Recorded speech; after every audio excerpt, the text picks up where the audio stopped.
So next we have Louise Regan. Louise is on the National Executive of the National Education Union. She is the chair of the Palestine Solidarity Campaign, and for many years she's worked to get the trade unions behind support for Palestine. Louise. Thank you very much. Thank you, everyone. Okay, as has been said, I'm a National Executive member of the National Education Union and I chair our International Committee. And yes, I am chair of PSC, but I'm not going to talk about Palestine heavily in my comments today.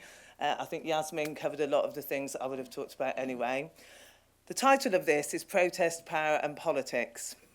And I suppose I want to talk about how the NEU has engaged over the past few years in challenging governments and how we have won.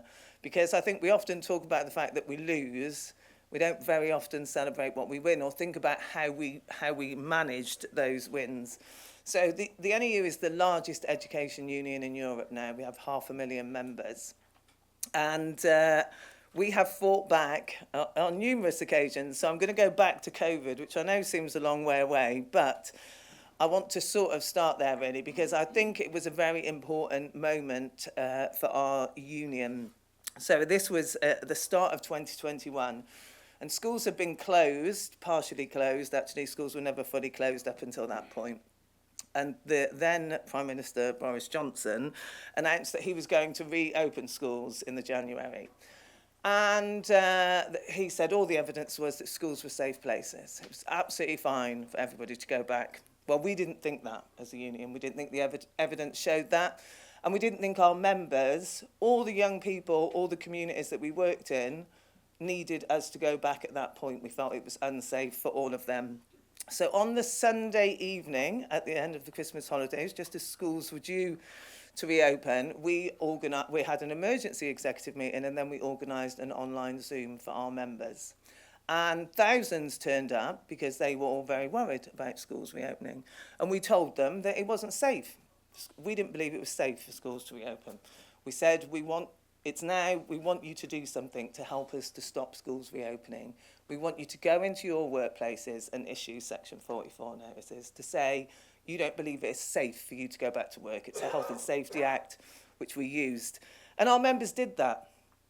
On the Monday, the government came back on the telly to announce the schools were no longer going to reopen because they were vectors of transmission. So they had gone from on the Friday to being perfectly safe to the Monday being vectors of transmissions. Now, that would never have happened if our union had not built that amongst our members, and our members had the confidence. And I think that confidence came from the work that we had done throughout the period leading up to that, to be honest, because we were at the forefront of challenging the government about the situation in schools. But actually, what that did, us keeping schools closed at that point, will have saved thousands of lives. Thousands of children's lives, thousands of adults' lives, thousands of our members' lives.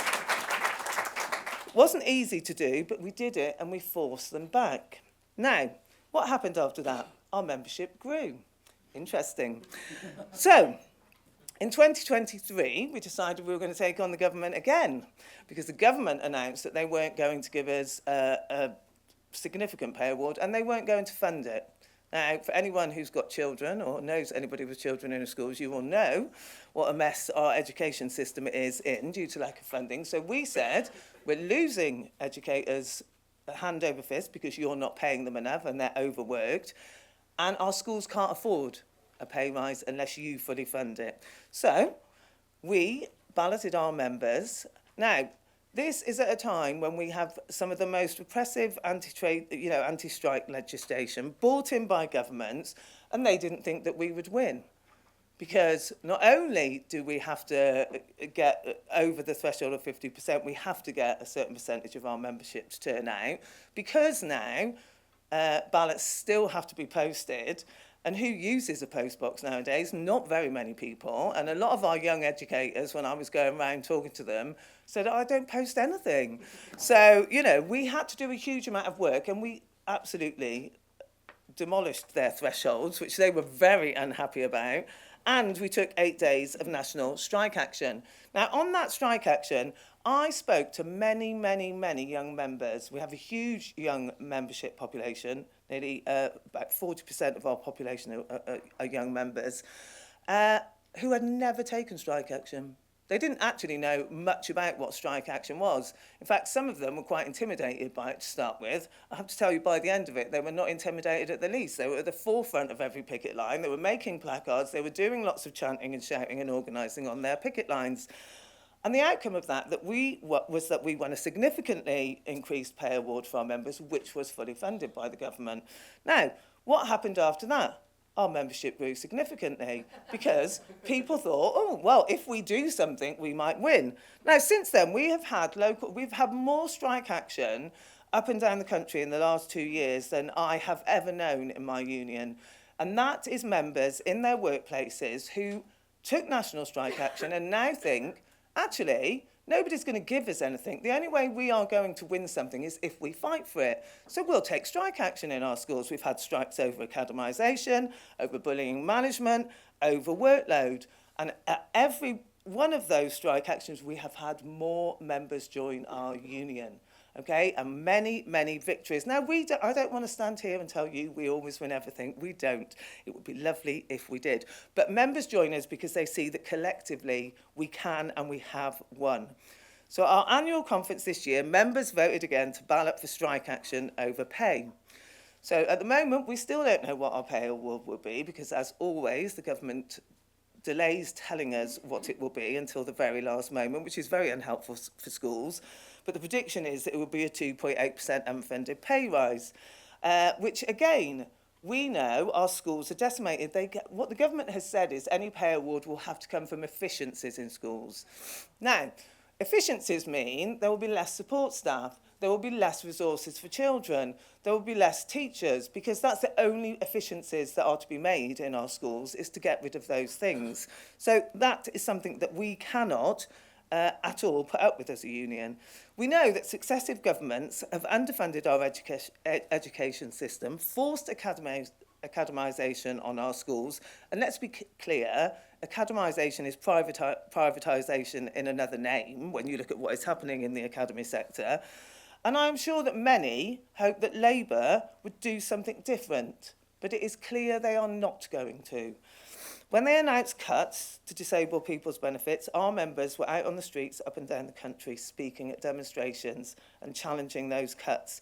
Because as educators, we know that any cuts will impact on the families we teach and the communities that we work in, and we will not stand silently by.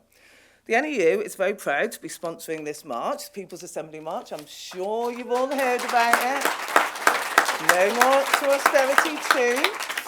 We are trying to get coaches from up and down the country. All of our regions are looking at that, and our General Secretary will be speaking at that. We have relaunched our School Cuts website, and we'll be out talking to communities about the impact the cuts are having, building community support for our action. Because the way that we win is by taking communities with us and telling them that what we are doing is about supporting and defending the children and young people that we teach and work with. Finally, and I said I wouldn't talk about Palestine, but I will say this. We have been criticised and condemned for our work on Palestine. In a recent article, it was stated that the NEU has had the most speakers at any national demonstration out of any union. Well, I'm very proud that we've had the most speakers at any national demonstration. And they can say what they want, but we're not going away, and we won't be silent about the situation that we see, not just in Palestine, but everywhere globally where there is an injustice. Our union will be speaking out. So my message is this. They won't just give us what we want and what our communities deserve. So we have to fight for it. We have to fight for it in our unions, in our workplaces, but also in our communities. Because the only way we're going to build a better future is through our collective struggle. So solidarity to all you, and thank you very much.